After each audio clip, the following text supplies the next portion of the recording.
All right, I'm Gus Tabor. I'm here at John DeWalt's shop right now with John DeWalt and Jesse Libera. Today we are going to be making horn beakers, and I'll have John walk us through the process, if you would, please. I'm John DeWalt. I'm a journeyman with the Honorable Company of Horners. Today we're going to start with making a mandrel to press horn on to make a horn beaker, as everybody else may know it, a horn cup that would have been carried in the 18th century by soldiers and frontiersmen in all parts of the New World. So how exactly are we going to start this process? We're going to start with a piece of wood. Today we're going to use walnut, and it's a kind of a junky piece, but we're going to use this walnut, and we're going to mark it so we get our live centers here.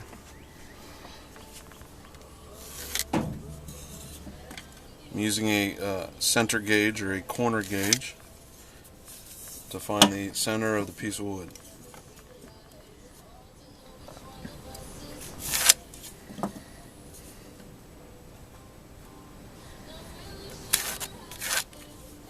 Once we have that marked, we make sure our lathe is set up with a spur center on the headstock, and we're set up with a live smooth center on the tailstock. What we'll do is we'll mount the center line that we've made on the wood here onto the spur center. We'll bring our tailstock up within 1/4 of an 1/8 of an inch, lock it in place, and turn the live center into the other mark. We're going to apply pressure until both centers are spurred into the wood. Now we'll center our tool rest onto the wood, and this needs to be at center or just below. It depends where you're comfortable turning, and we'll spin by hand to make sure that the wood's not going to hit. Then we'll turn it on. It's going to shake a little bit because it's square, and we'll start with a large gouge.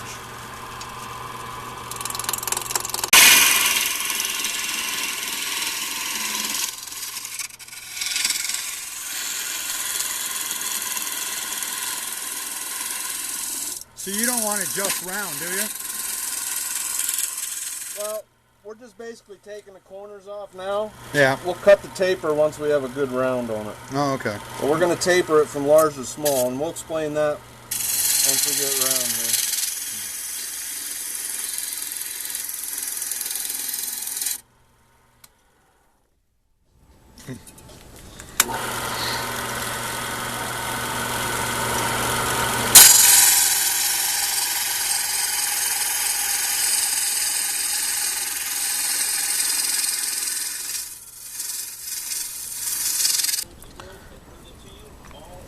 So we basically took the corners off. We have a nice piece of round stock. I left a little here because we just didn't need to go that far. Our next step, so what I want to do here is, I have a little bit of a crack here, but that's going to disappear because basically now we're going to taper this from inside to large. And basically we want about 1.5 to 2 inches on this end. And then we're going to find out where the other end is. It's just a guesstimation at this point. But that's going to be the length of the horn. So now I'll spin it and mark it.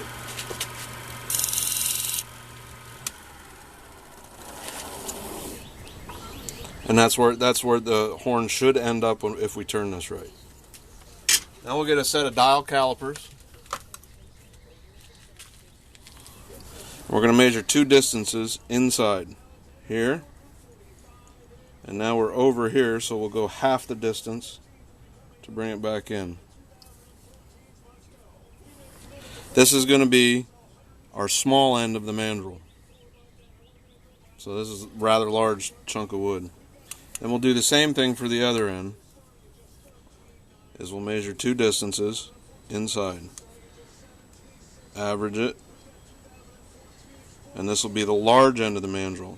The reason we leave wood here and wood here is so that we can turn larger than this measurement and smaller than this measurement, so that when we go to put the wood in, it has an area that comes out of the end of the horn so that we can remount it in the leg.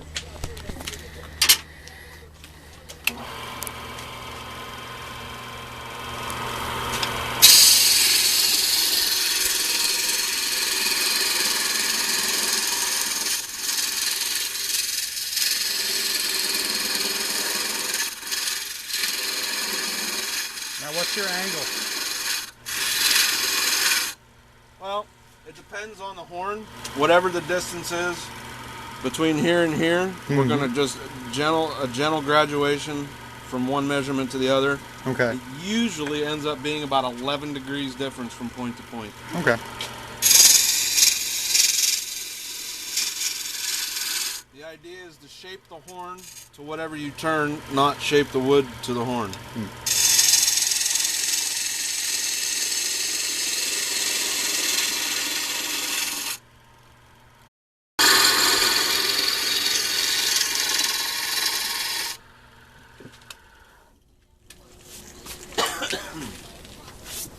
Enjoy a walnut. So we're not quite small enough. We're off about 1/8 of an inch. I'll use a straight parting tool to bring this in.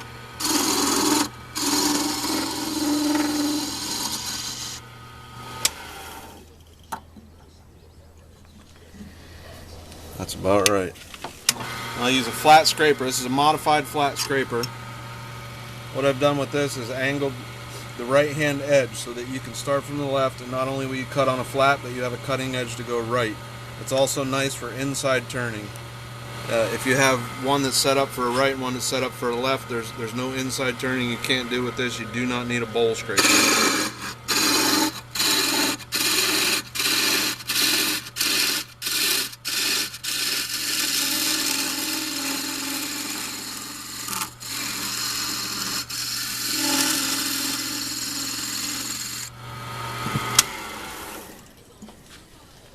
Now we only have about 1 inch. We want to go just a little bit more yet.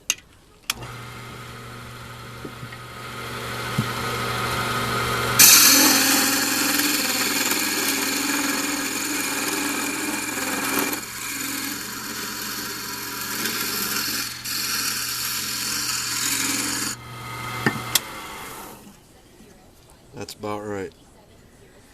So here's our bottom mark.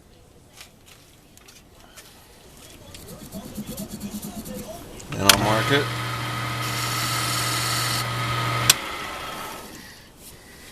Now we want our length again, which we're not too far off.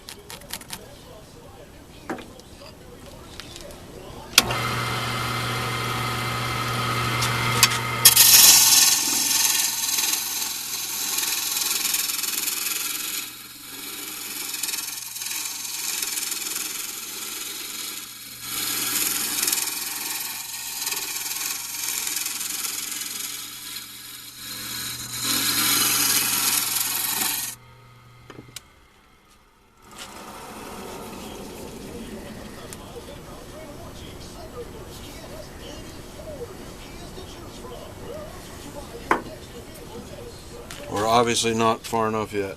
This will be a fairly straight cup.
And that's a guesstimation, but that looks pretty good right there. Mm-hmm. We do what all artisans and hornsmiths do. Add their own flair to a project.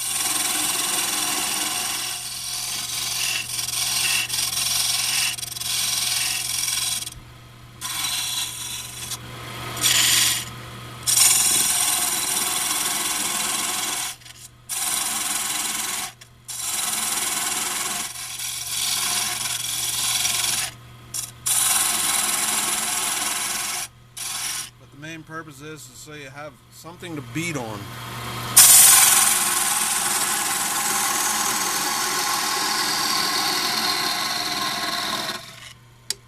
Said beat on?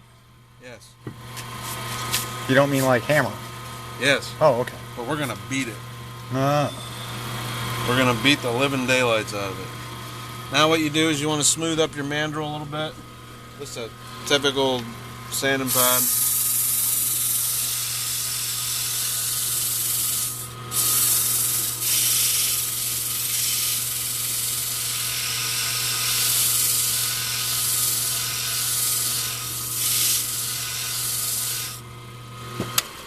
Until we have something similar to that.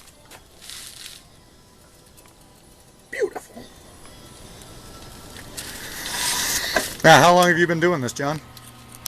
I've been doing serious horn work for the past 7 years. I've been engraving on horns for 33 years. Wow. What's that? Oh, Jesse asked if this is something that you would use several times, and I said yes. If you look at this mandrel that we have in this piece of horn that we've already pressed, you can see it's been used before by these turn marks in here, and this is from parting off the horn as you work. But this is the basic process of what we're going through and what we're going to do with it. One thing we want to make sure of is whenever we take this mandrel out of the lathe, because it's turning true in the position that it is we want it in the exact same position when we put it back in. So what I've done is I've marked with a Sharpie, just marked the headstock all the way down to the spur center, and that's what I call our live line. So if you follow that through and make a mark on your mandrel, and then go to the other end, and in the same line, make a mark on your tailstock. Now, when you press it and remount it into the lathe, you have a center point that'll still turn true. And this piece of wood is not waste. We'll use this for a base plug on a horn someday. And we're using walnut, right? We're using walnut. Yeah. Now, is there a type of wood that is preferable for mandrels, or? If you get into oaks, and maples, if you have if you have a horn that's curved more than this, you're going to want a harder wood such as a maple or an oak even to take the bend out of it. But because we're using fairly straight horn, we want wood that's a little bit malleable so it doesn't split the horn out. So walnut, poplar, even pine can be used to make these mandrels. Okay. So it all depends on the horn. It all depends on the horn. Green horn is much harder than the other colored horns, so I used a rock maple mandrel to press into this one. Okay. Brown, black, and white are the softest ones you're going to work with. White being the softest, brown the next, and black the next. Honey, caramel colored, and green horn are the hardest. The other thing I'm going to do with this mandrel, because we had a block of wood left over that we had to cut off, is we have the position it goes into the lathe, but we don't have our center. So I'll use this marking gauge again.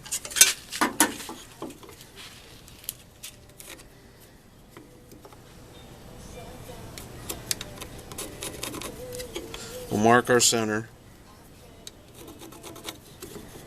And I go about 3 or 4 different spots so we get a perfect center. No, because it's a perfect circle too. And you can see here is our center. And I'll remount this in the lathe and make sure it turns true.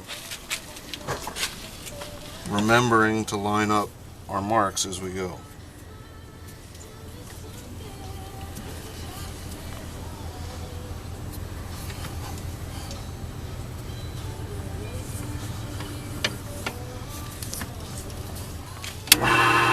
that's not bad. It's off a little bit. So we'll just true it up.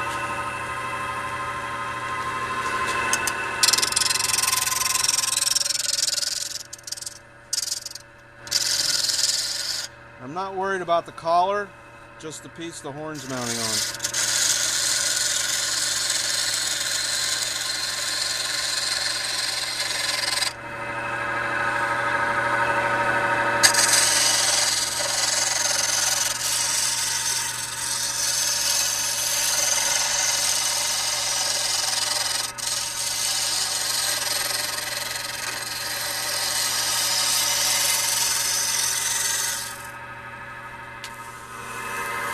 Now we're running true again.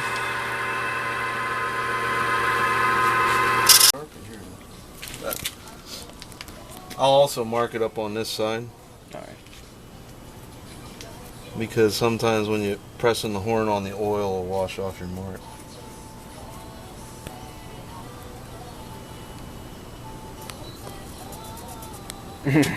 Okay, so what we're looking at now is we have a finished mandrel, and I'll hold it the way it's going to mount in the lathe. And what we're looking at here is, you can see that it's going to fit down through, and it's going to press up to the top.